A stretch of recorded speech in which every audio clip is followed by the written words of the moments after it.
What's going on, everybody? Welcome to another episode of Get Rich or Go Broke Chine. I am your host, Eddie Kang. Cincinnati is heating up, and I've got 4 picks for you tonight. I have an underdog, I have a 3-set war, I have a dominant player to continue to dominate, and I have a values pick in the doubles match. Also, at the end of the episode, I'm going to be announcing an NFL Eliminator challenge that I've started for the podcast, but we'll get to that towards the end of the episode.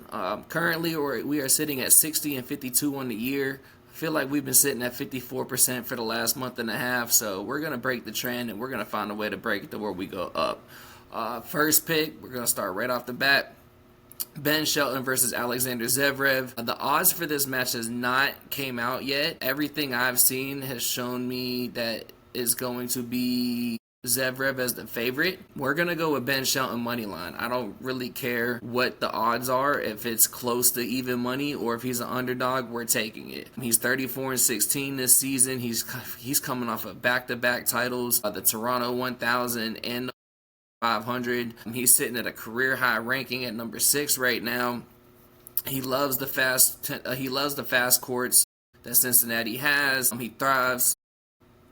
Anytime he's playing in a American site, he usually tends to do pretty well. And Zverev's been really inconsistent and possibly fatigued after Toronto. He's really been dealing with some mental stuff outside of tennis. He's really struggled against top 10 opponents all year. So my official pick, we're taking Ben Shelton money line. Like I said, I do not know what the odds are right now. If you want to get spicy with it, you can pick Ben Shelton to win and both players to win a set. I would not be surprised if it goes 3 sets, but I'm fully expecting Ben Shelton to win in 2 sets. So you could take the juice either way with that one. Moving to pick number 2, Jasmine Paolini and Coco Gauff are playing, I believe it's the quarterfinals. It's Cincinnati.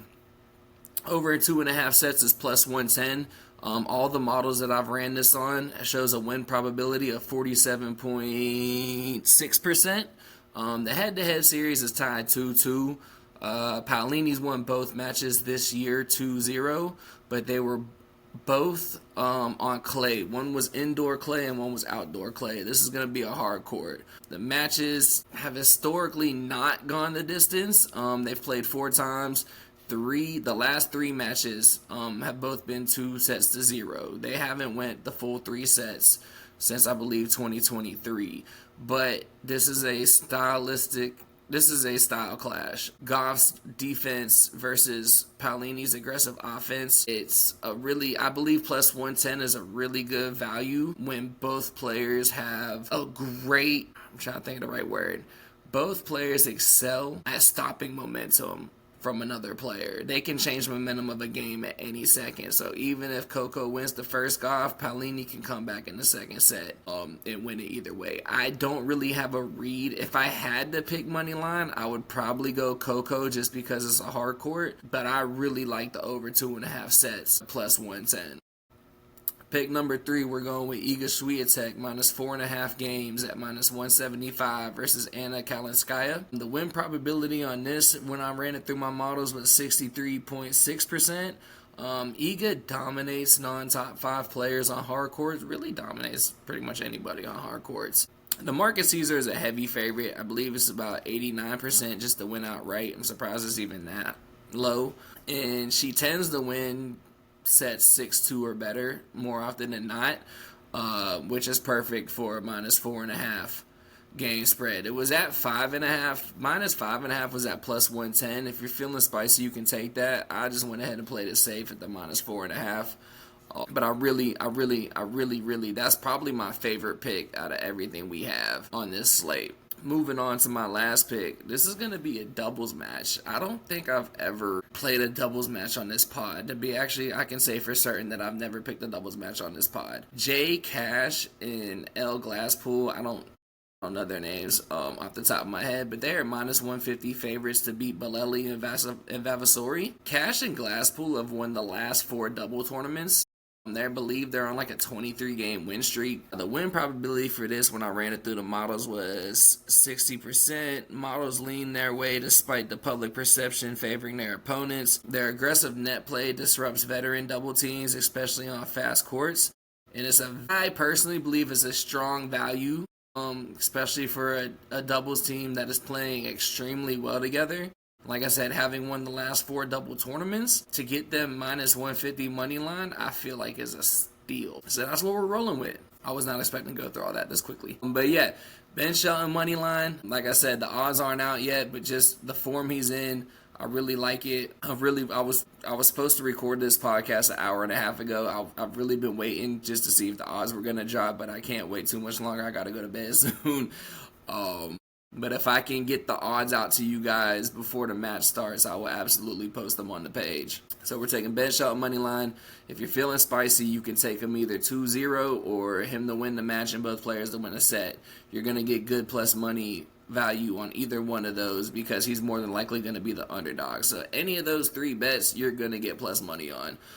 Paolini and Goff over 2.5 sets plus 110. Iga Swiatek minus 4.5 games at minus 175. And then Cash and Glasspool money line minus 150 over Bolelli and Vavasori. Just to wrap it up, I just want to let you guys know I did create an NFL Survivor Challenge for the podcast. It is a free entry. The only requirement to get into the challenge is you must show proof that you were subscribed to the podcast. It is going to be $200 to the winner from me personally. If you've never played a Survivor Challenge before, I can give you a quick rundown of it.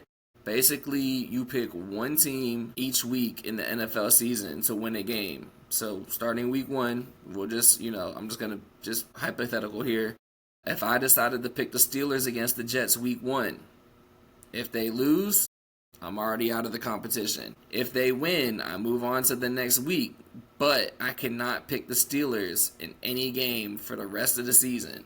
I just thought it was a nice way to get to engage with the listeners, keep you guys, just find a way to be interactive with you guys. I have no problem giving money out of my own pocket to people who love to support us. So this was just something, the college basketball tournament challenge was very successful. Shout out to Matt for being the runner-up on that. Unfortunately, the person that won that challenge never got a hold of me. I couldn't get a hold of them. So we gave the money to the runner-up, Matt, and I am looking forward to another successful challenge with you guys. I'm gonna try to create like a message board or something so we can stay interactive and talk shit to each other all throughout the process and throughout the season. And that's really all I got for you guys. Sunday, we're going to be doing NFL futures, division winners, conference winners, Super Bowl winner. Those for sure. I might throw some other stuff in there. Maybe like some MVP awards or offensive rookie of the year, defensive rookie of the year stuff. And then next Thursday is the big one. U.S. Open preview. We're doing it just like we did Wimbledon. Quarter winners, men and women. Outright winners, men and women. If you've been paying attention to the show, you know how successful we were at Wimbledon. If you haven't been paying attention to the show, we picked 7 out of 8 quarter winners. The show got 2 outright winners. I can't take credit for that, but the show did get 2 outright winners. So there was a lot of money to be made at Wimbledon. I see no reason why we can't duplicate that success for U.S. Open. That's today's card, man. We got Shelton over on Paolini Goff. Swiatek minus 4.5, and Cash Glasspool to win on the money line. Let's get rich or go broke, Sean.